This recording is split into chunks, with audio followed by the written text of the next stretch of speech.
Better. Damien nodded before he looked down at the bed, taking my hand into his. I'm sorry. This is all my fault. Oh, I needed to see this. I needed to see it. Damien, it's not your fault. No, it is. I was the one who wanted to come to the human world. I convinced the others to come with. If I never did that, we'd never have put you in danger like this. Damien, you're a sweetie pie. I quickly reached over and put my finger on his lips, stopping him from going any further. I didn't want to hear anymore. Damien, it's okay. I wanted to help you out. I offered to let you all stay. Nothing is your fault. I gently moved my hand and cupped Damien's cheek, staring at him with concern. I didn't want him to hold guilt in his mind about this whole ordeal. Diana was desperate and she'd hunt anyone for them. It wasn't his fault she was desperate enough to hunt them down. One thing bothered me though. Why did his dad scorn him? Why did Damien want to run away? The others seemed a little obvious, but Damien was a mystery. Because he's not a noble, we already know that. However, before I could be vocally curious, however, Damien gently held my head in his hands. Damien? Damien frowned and simply held me. I'll show you everything. Oh, here we go again. Damien let out a small laugh, a hint of depression lingering in the breath he let out before he focused his energy into my head. My vision blurred and suddenly I was back in the demon castle. I expected to see Damien wandering around the halls or with his brothers. However, I find him alone, sitting on the foot of the throne, tearfully curled into a ball. Aww. The room smelt of blood, but my eyes couldn't look away from the tearful Damien. Damien. I knew he couldn't hear me, but I instinctively called out to him. He looked lonely. Where were his brothers? Why are you crying? Grandfather. Damien picked his head up, suddenly as I did. Grandfather? Who are you? What do you want? I just want to know if you're okay. Who are you? Don't be afraid. I'm just a friend. Friend? I stared, completely in shock. When did my grandfather knew? Wait, I already know that my grandfather knew them. I already knew this. Come on. He told us this. Come on, game. You have to remember this stuff. Okay, so there's a bit of a flaw. The game didn't know that we already knew. Everything started going in fast forward. I saw Damien talking to the voice of my grandfather, seeing his sad face go from happy to surprised, fascinated, and cycle randomly. There were even moments when Matthew joined him, letting Damien speak for the voice in the air. It was all unbelievable. Here, my grandfather spoke of the human world, painting it to be beautiful, a beautiful world full of opportunity. I'm assuming they're doing this because if I had called Razul, if I called Damien to my side, I'm assuming that my grandfather wouldn't have come to me and I wouldn't have had this revelation, which I'm having again now. Apparently, Diana kind of sucked so much energy from me that I ended up having amnesia. How did my grandfather know about all this? You know about his magic! What was going on? My mind slightly spun at the idea that my grandfather delved into magic and demons. We already know this game. It's a little frustrating. Eventually, the world around me slowed down to see the boys standing before the empty throne. They looked determined, stout, and ready for something to happen. Damien stepped forward and held his hand out to the throne. O tenebris portas, aperiat nobis, laudetur exitum, desiderium. My grandfather started to chant a phrase unfamiliar to me, letting it rupture into the air on my boys. Gusts of wind started to rush through the room like a storm rushing in. I watched, however, as a small tear opened in the air in front of the throne. It glowed an unholy purple color, peeking into a very familiar pink cafe. Oh, the pink cafe? The Pink Lady Cafe? No way, that's... Quickly, Sam rushed over to the and drove his hands through the tear, pulling it open and making it larger and revealing the Pink Lady Cafe with my grandfather on the other side. My grandfather held out his hand, ushering the boys to come. Hurry up, boys! I can't hold it open for long! Instantly, the boys ran through the tear, climbing through and almost crashing into the tables and chairs of the cafe. I felt myself move through as well, joining them as my grandfather closed the portal. The boys looked around the space, almost mystified at the sight. My grandfather laughed, out of breath, before sitting down at one of the nearby tables. There now. Welcome to the human world, boys. Let's see. Kay, make us some coffee, please. These boys need a drink. Really? Really? I turned to see Kay, the owner of the cafe. Really? He's not freaked out or weirded out by these guys? I turned to see Kay, the owner of the cafe, and the only other person in the room besides the boys, smile and quickly get to work on making coffee. I was dumbfounded. She knew about them? I felt myself getting dizzy at the thought, but I shook my head out and tried to focus on what was going on. My grandfather looked at the boys up and down before chuckling again. The boys must have still been speechless. You'll need a spell to cover yourselves up. Humans don't exactly have horns or parade around naked. The boys looked at each other. Yeah, they're all Ken dolls. They looked at each other. Well, not really. They're like demonic, Kunari-like Ken dolls. The boys looked at each other before collectively nodding and focusing their energies. Before my eyes, they went from demons to human-looking demons. Demons to human-looking demons. They looked at each other, ecstatic at their new looks. My grandfather, however, cleared his throat and brought the attention back to him. Now don't be rude to Kay now. Sit and enjoy some coffee. It's the best in town. The boys obeyed, obviously in his depth. I looked at Damien's face and he was almost in tears with joy. I could tell that he was happy, but that he was beyond happy to be in the human world. I almost felt like crying for him, but I couldn't understand why. Maybe it was his facial expressions, or maybe it was because I would meet him soon after this fact. Eventually, Damien stopped the magic, lowering his hands and letting me come back to reality. I held onto Damien, who kept a hold of me to make sure I didn't faint. Everything felt so wrong, and yet it all made sense at the time. My grandfather knew magic, we already know that. My grandfather helped the boys, we already knew that. He cast a spell in the mansion on me to protect me, we already knew that. I was the one who convinced everyone to come to the human world. I was also the one who asked that man, your grandfather, to bring us. So, he helped you come through. What happened after? We already know that too. He gave us a wallet full of fake IDs and maps of the world. Wow. He told us to go anywhere we wanted and that he would pay for everything so we wouldn't have to use our magic. It was like he made us human. Damien laughed nostalgically. I could tell he was happy remembering how my grandfather had helped. I still couldn't wrap my head around it, but the answers I wanted were 6 feet under and unreachable now. No, he told us everything. You even cast magic yourself. Come on, game. You really wanted to be human. Damien looked at me, his eyes glimmering in both hope and shame. More than anything, I still want to be human. I don't mean just in looks. Everything. Damien looked to his hands, lowering them to the bed between us. Humans don't read minds. Humans don't hurt people like demons do. I didn't ask to be a demon. I want to learn things, go places, and not have to be bound by magic or anything. Oh, Damien, I really want to hug you. I stared. It was pitiful to see him like this. He looked almost like a child, begging me for something he really wanted. I wanted to help somehow. I just didn't know how. It's all right. Damien? You've already done so much for me and my brothers, sheltering us, letting us continue to live here. Damien frowned, though gently caressing my cheek with his hand. I don't want you to get hurt because of us. I was able to take care of myself many times. Damien lowered his head in shame. I couldn't help but feel my heart squeeze within my chest at the sight. He truly cared. Damien let out a small sigh before looking to me with a new smile. He hid his sadness well, but I could tell he was still upset about the whole ordeal, because I kind of have a little bit of mental mind reading with him too. It happens when you have a bond with someone. All right. You should sleep. Damien gently pressed me back down onto the bed, resolved in what had happened. Steal a kiss. I couldn't let him leave without doing something. I quickly pulled Damien down to me, lifted my head, and gently kissed him, softly laying a hand on his cheek to keep his face close. Damien stared in deep surprise before hesitatingly kissing me back, caressing my cheek and slightly melting at the touch of our lips. A soft sigh escaped his lips before he slowly pulled away with a smile. He gently licked his lips, making me go red in the face at a simple gesture. He let out a satisfied sigh before nuzzling my forehead. Go to sleep. Good night.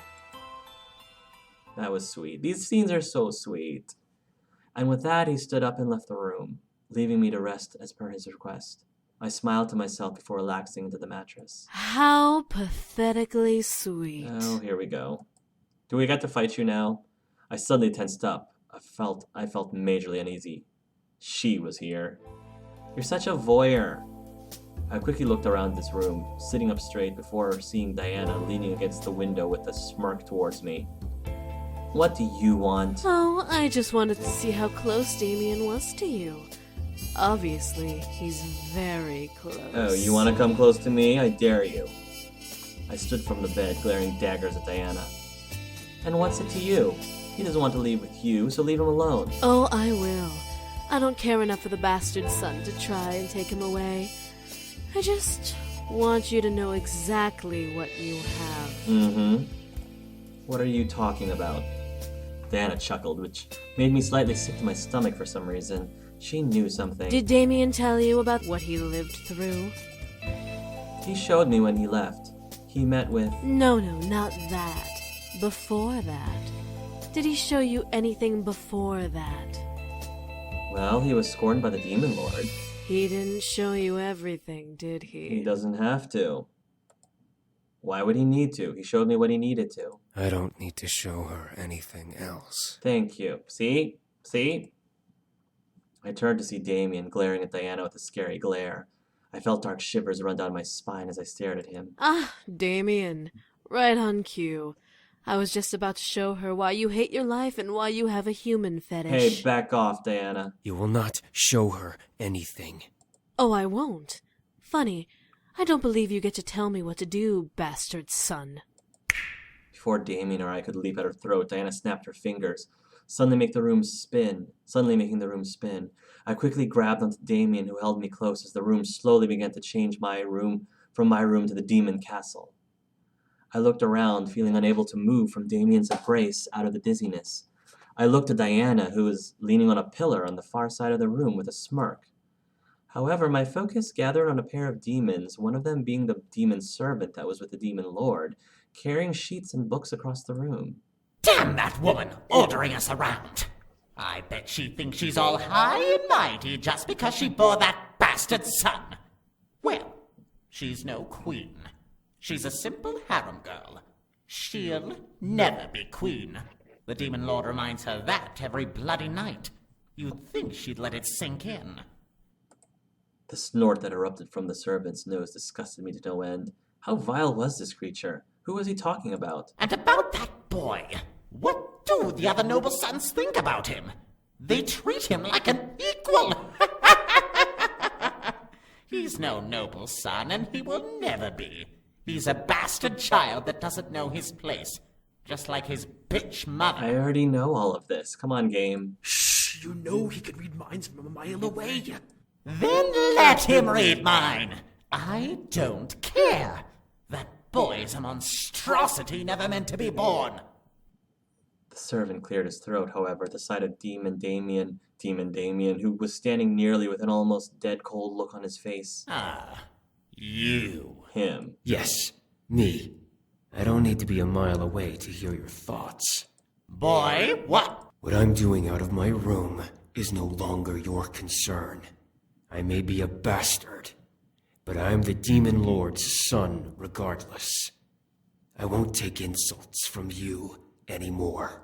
Then what are you going to do, bastard son? Damien started to step forward. I don't know why, but the room suddenly felt cold and dark as Damien started to approach the servant. I'm finally gonna shut you up. Uh-oh, how? If you threaten me, you threaten him.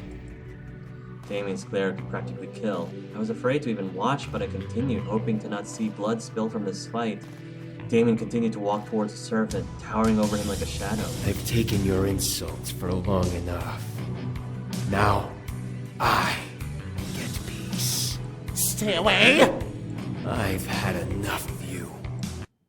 Damien stopped, turning his head to look up at the archway in surprise. Mother? The demon servant slowly turned, also matching Damien's surprise as they looked into the archway. A figure, completely covered in a red sheet, stepped out into the hall, slowly walking to Damien. The thick sound of chains echoed in the room, dragging across the stone floor. I felt something in my gut tighten, unsure of what was going on, but positive something wasn't right about it. However, the familiar smell of blood entered my nose, only it was fresher and much more potent. My gaze slowly trailed down to the stone floor, only for me to go wide-eyed at the sight.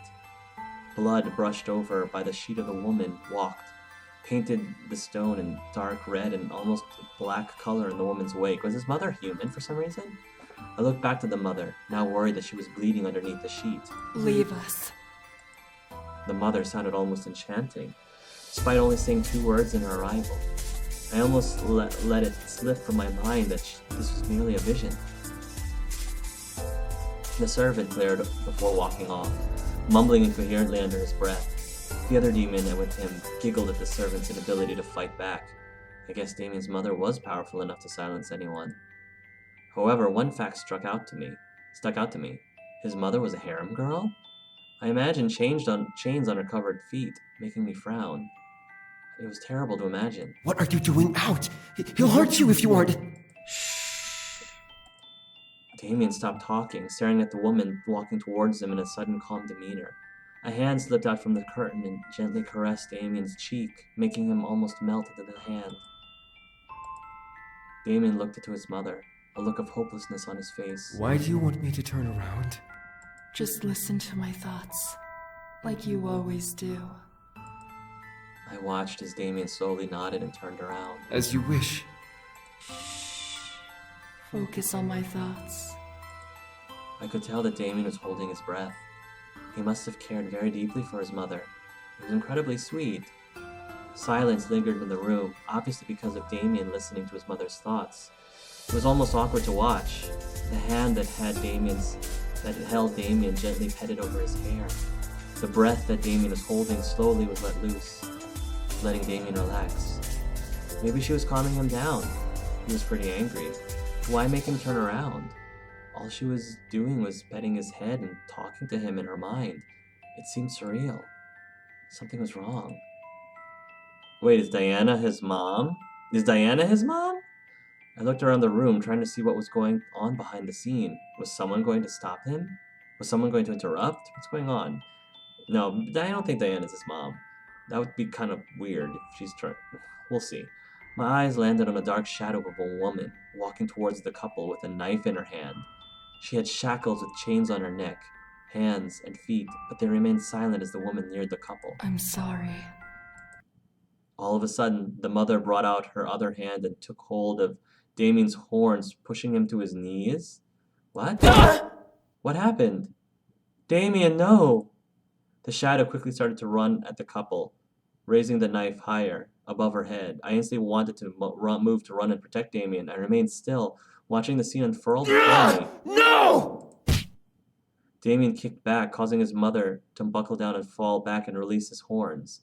Damien quickly turned and grabbed hold of the shadow's arms, tightening his grip on them. The shadow started to scream and bite at Damien desperately. Damien glared and threw the shadow at the nearby pillar, making it disappear and drop the knife it was holding. I looked at the mother and regretted looking. The sheet that was wrapped around her wasn't long enough to cover her as she fell. The edge landing over her stomach and covering up her upper body. The lower half of her body, though, was covered with multiple different scars and blood. Her ankles were both shackled to different lines of broken-off chains. Her legs were together, but I could tell the number of scars and the amount of blood only increased the further up her legs you went. The poor woman. I stared as the Damien looked to his mother in shock and heartbreak. The real Damien around me gripped to me tighter. Why? In an instant, his mother raised her hand to the fallen knife, tensing her hand and fingers to bare her nails. The knife flew off the ground and into the woman's hand, making her grip over the handle tighter. Enough. I can't. I don't want to live like this anymore. I won't let him have me again. I won't let you invade my mind again. The woman quickly got up to her knees and raised the knife over her head. I felt my mind screaming as I gasped. I can't take it anymore! I can't! Oh my gosh. No! Stop! Oh my gosh. Enough! I felt my voice vanquish as I watched this woman, Damien's mother, slam the knife into her body, curling over herself at the stab. After a choked sob and breath, the woman fell to the ground, curled into a ball as blood pulled from under her and the already blood-red sheet. She committed suicide. No! Poor Damien. The world around me shattered at his voice, stabbing through my heart and my stomach. Like glass, the world fell apart and I was left in darkness. The real Damien gripped onto me, burying his face in my shoulder as I gripped to his arms. Did that really happen? What did I witness? Why would Diana reopen this kind of wound for Damien? Finally, the world reformed back to my room with Diana back by the window. The Demon Lord, despite his sadistic pleasures, loved Damien's mother beyond anything else, even his own wives. When she killed herself, the Demon Lord blamed Damien and his ability to read minds. The only ones who convinced him not to kill Damien were his brothers. So the Demon Lord granted Damien his life. But he would be doomed to become a lowly slave as soon as the eldest became Lord. I looked at Damien, who had a face of both murderous hatred and pure sadness as he glared at Diana. The woman he glared at, however, simply chuckled. So, one day, he was visited by an angel who told him about humans and painted him a pretty picture about them. Now, he's obsessed with it. Why are you telling me this? Why are you doing all of this? To butter you both up, of course. I'm about to give him the chance to have his wish granted.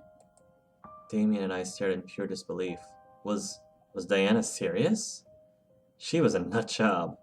Diana laughed, seeing both of our faces. I needed to see how well you could handle his past.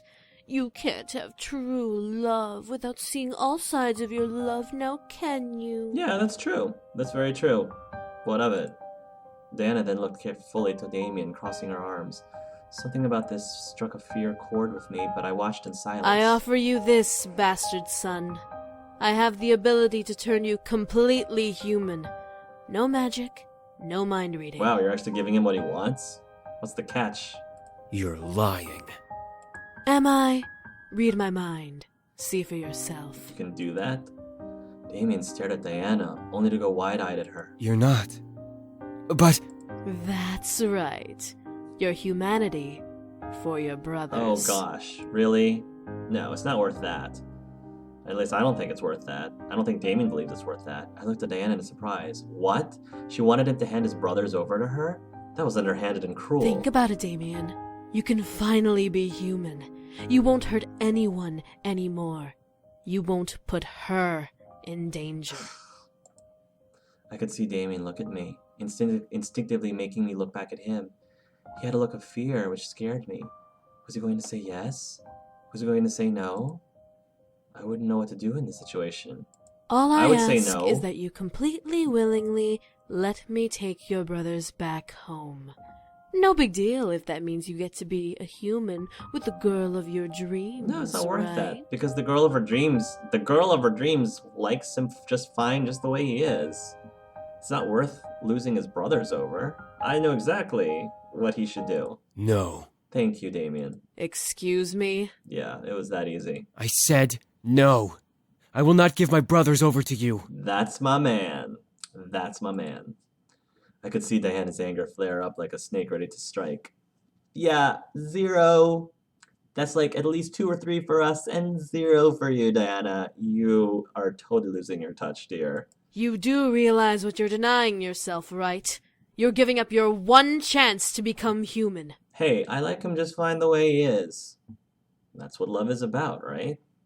Loving them unconditionally. Something that you'll never understand, honey. I pity you. I pity you, the fool. I'd rather remain a demon than let my brothers be your slaves. Now leave. This is why Damien is awesome. Diana gripped her hands into fists by her sides and glared daggers at Damien. They like to use that phrase a lot, glare daggers at people. They've used that, I think they've overused that a little bit. However, she didn't move to strike. She raised one of her hands and rubbed her temple in pure anger. Then I'm curious, Damien. What would you trade for your humanity? You wouldn't go so far as to have sex with me for it, would you? Damien remained silent. I looked at Damien, expecting him to answer. But why was he not replying? My mind went to a mini frenzy. Was he willing to have sex with Diana for it? Diana let a hard surprised smile appear on her face at Damien's silence. Or would you? Interesting. And if I were to offer that? Again, silence. Damien wouldn't. He couldn't. Not with her. No way. Yet, at the same time, I felt that he was the master of his fate. He had to say yes or no. It wasn't my place to decide that kind of change. One part of me felt betrayed, but the other part of me almost wanted him to go through with the idea, if that's what he wants. For Damien's humanity. Damien remained silent still. Was he thinking, is he listening to my mind right now? Why was he not making a choice? Diana turned her gaze to me before smirking. Ah, I see. Well, I guess you've proven useless to me. You're not going to say yes with your little princess around. Mm-hmm. Yeah, you're still 0, honey. A purple pentagram slowly appeared beneath Diana's feet, letting her slowly sink into it. However, in case you do change your mind, call me. I'll be around. Go home, Steve. Go home, go home, go home. And with that, Diana left us alone in my room. I finally let out the air I was unconsciously holding in my chest, relaxing from the ordeal. Damien stepped to me and held me gently, surprisingly. Are you all right? I nodded in response, unable to speak so immediately after being surprised. Damien let out a sigh, relaxing in the embrace. I gently placed my hands around him, returning the embrace slightly. I could hear Damien's heartbeat. He held me close in his arms, and I felt safe beyond words. Are you okay? Yeah, I am. Good. I looked up at Damien, happy that he was okay. Damien blushed, moving a strand of my hair from my face to look down at me. However, he suddenly pulled away, looking down at his feet. I should go. You still need rest. No, you don't have to go. Before I could speak, Damien turned on his heel and rushed out of the room. I stood there, staring at the door in a daze. Did that really just happen? Oh, no. There was no way I was letting him get away from me after all this. I quickly followed him out of the room, spotting him turn the corner to go downstairs into the lobby. I followed quietly, unsure of where he was going, but determined to follow him to his destination. To my surprise, he turned a corner and pushed open a wall, sliding it into it and closing it behind him. I followed and repeated the action, earning entry. When did this? How did Damien know of this place? I walked down a small flight of stairs and continued to the dark, secret hallway, unsure of what to see at the end. What was my grandfather hiding in here? Was it a magic room? Was it a secret study? I didn't know. I felt steam gently brush against my skin, making me shiver slightly. A boiler room? I was wrong. I was led to a door that opened to the outside. From the direction I was going and how far I went, I was a little past the backyard. When I opened the door, the sight made me gasp. I was greeted by a hot spring, private and isolated from the world. Was it magic? Was it just placed conveniently here? I was unsure. My eyes traveled to a Damien, who was staring at me, unsurprised that I had followed. Your grandfather told me of this place. Do you want to take a dip? When? When we first came here. Before we had dinner, remember? My mind went back to the day we met, remembering when Damien was looking at an empty space and speaking to it. I knew there was something going on, but I didn't know what. You were talking to my... He died, yes, but his spirit remained here while Malix Got chased it. us. Once Malix was no longer a threat, he left this place, knowing that we would take care of you.